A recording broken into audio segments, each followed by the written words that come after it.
bubuuin natin yung bago kong collection. Yung one piece na po. Test lang. We need to kailangan natin siyang buuin para ano siya, maging ganito siya. Ito yung target piece natin ng one piece. Kasi meron na ako nung this one, the other one. Yan, na nabuo na. So, it turns out like this. So, ngayon, buuin naman natin yung isa. So, kailangan natin ng tools. Later, papakita ko sa inyo guys. So, let's go.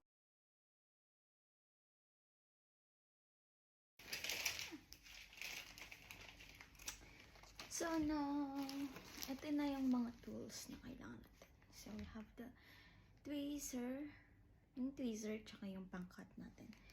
So, let's go. So, we need to be careful lang guys sa pag-cut ng yung pag-cut ng items. I mean, mga piece kasi, sensitive siya.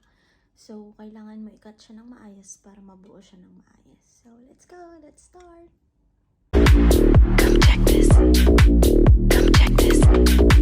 Come check this. Come check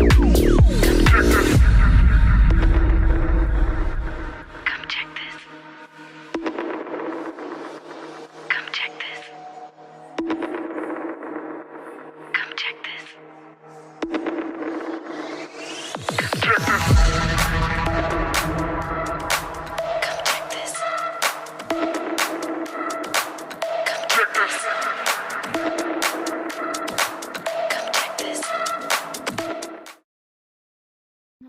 So, ito na yung finished product.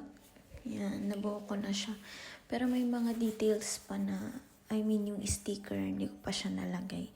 May pupuntahan pa kasi ako, kaya mamaya ko na lang titikit. So, ayan. Let's check it. Ayan yung likod. Ayan yung, niya, yung sa likod niya. And then, side.